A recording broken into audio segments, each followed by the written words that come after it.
Hi, I'm Ellen, and welcome to today's installment of Vlog Every Day in April. This is day 10. Our topic today is energy healing. So what is energy healing? We may call it Reiki, we may call it healing touch, master energy, soul energy, or simply healing energy. And it is something I believe we're all born with. We all have access to it. And, okay, my guides want to take over, so we'll find out what they have to say. And understand that even as Jesus was a healer, so are you a healer. And in this, understand that all humans have the ability to enact healing.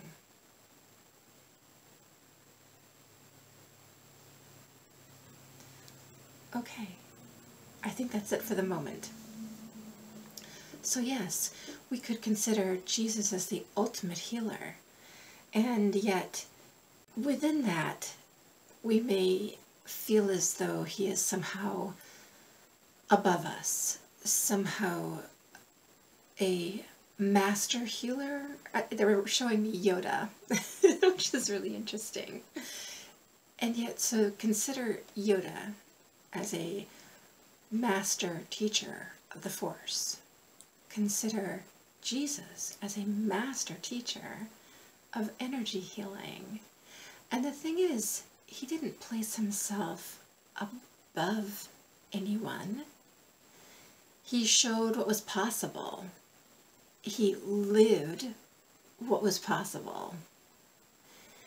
And if we consider that and hold that as a context around energy healing, then perhaps we can remove limitations that we may put on what's possible around energy healing.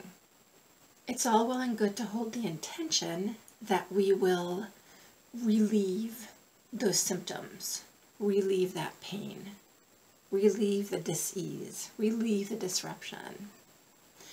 However, holding that intention may inadvertently prevent us from doing what could be done.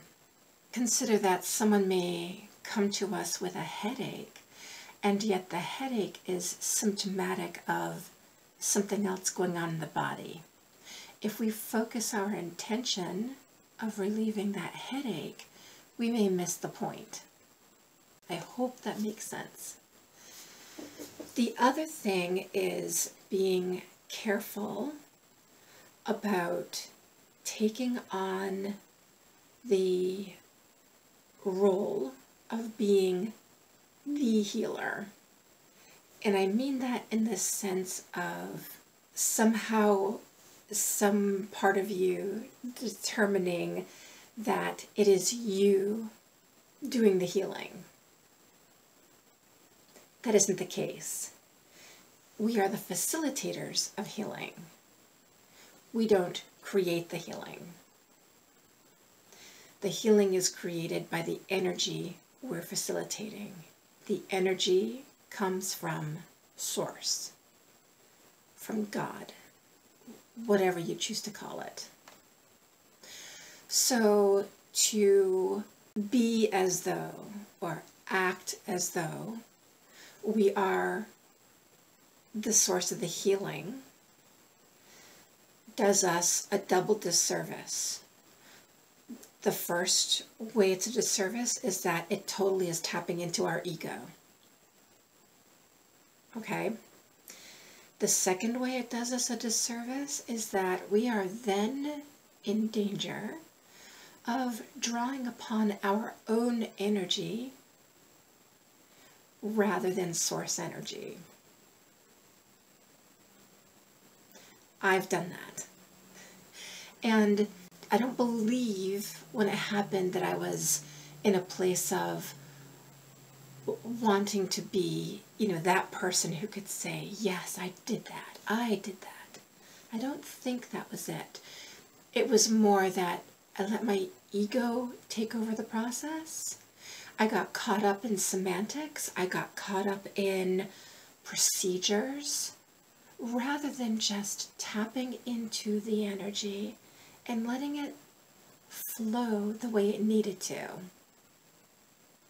When I first started out with Reiki, when I first was attuned to Reiki and started practicing, I was so caught up in the procedure of it. I followed it to the letter of the law, so to speak, the way that my teacher taught me. And I guess that was fine for a while, but then I got so stuck in assuming that if I did anything differently, even if my intuition was saying, go here rather than going here, that it wouldn't work. The Reiki somehow wouldn't work, which is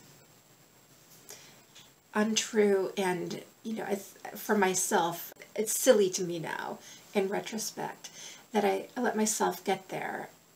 And yet, at the same time, I can practice compassion and say, it was because I was taught to do it a certain way, and I thought that's how it had to be. It's just the way things were at that time. As I grew in my Reiki practice, when I was attuned to Reiki 2, which permitted distance healing, it was such an awakening for me. It really, I would say, even though I found Reiki itself, hands-on Reiki, amazing, remote Reiki was like, whoa. That really opened me to the possibilities of Reiki beyond what I was being taught. And I still wasn't at a point where I could really take that impression and flow with it, and yet the seed was planted. And then I became a Reiki master, and finally a Reiki master teacher. And all those courses, all that practice, because they all required a lot of practice, really served me. And served me in the sense that it gave me confidence. It also served me beyond that, more importantly than that, in the sense of opening me to the what else, opening me to look beyond the hand placements as taught and considering what else could happen, what else was possible, what was the true potential of this energy. And so it was in 2015 that Master Energy was brought to me through the Ascended Masters. And it was so entirely different from Reiki. Different in the way it was practiced, different in the way it felt. I just heard it was an evolution. And a session, an energy healing session, went from being 50 minutes to an hour to being about 30 minutes, maybe a little less even, because it was a much more efficient energy. And the thing is, as I'm saying that, I have to laugh a little bit, because Reiki is efficient too, if it's allowed to be. Master Energy showed me it could be a lot more efficient. And efficient might seem very human. And yet the fact is that the potential includes how many more people can be served. So, Master Energy stuck around for almost 2 years, and then evolved into what I now know as soul energy. And soul energy, I'm shown, it can be called source energy. And I like that even better. Because soul energy feels like it makes it singular in some way, like it compartmentalizes it, whereas source energy just feels so expansive. So source energy, we'll call it. With source energy, the healing takes 10 seconds, 20 seconds maybe. The whole of it might take a minute, and the whole of it meaning identifying where the root cause of discomfort is, placing my hands as guided, because they are guided to where they need to go, and holding, just like you see, my left hand is my primary healing hand, and you will have one too, and layering the other one over it on the location on the body, and then waiting. And I can feel the buildup of energy in the palms of my hands. I can feel the heat rising. I can feel the buildup of energy in my spine. And then it resolves. And I know it's done. And to talk about blowing out of the water everything that I ever thought I knew about what was possible with energy healing and what should be with energy healing. I've talked to a couple of people about this new development as I'm thinking of it, and their question is, well, then what do I do with the rest of the healing session? Because, you know, we book healing sessions in certain time frames. What do you do with the rest of that time? And that's a great question. What is done with the rest of that time? Does something need to be done? No. Will it make perhaps the client feel better to have more than that? Probably. And so what else can be done? Working with their chakra system, working with their energy field maybe, talking to them. So, as much as we're all ascending in this very spiritual way, so is energy healing ascending.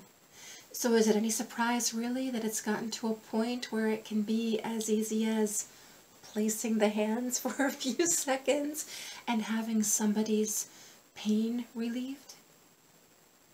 Why couldn't it be that simple? Why would we want anything else? Of course, as I say that, I'm being shown, well, the next step is that there will be no dis-ease. There will be no pain. So that's, you know, the next step in the ascension and the evolution. Let's see, is there anything else to say about energy healing? No, not today. Do you have any questions? Are you a Reiki healer, Reiki master? Do you practice healing touch? Do you practice another form of energy healing? And what do you feel about this new development that I've come into with this super swift way of energy healing? How does that make you feel? Is it something you can see yourself doing? How would you bring that into your practice? Thanks so much for watching. If you've enjoyed this video, I'd love to have you subscribe to my channel. And until next time, you take really good care. Lots of love.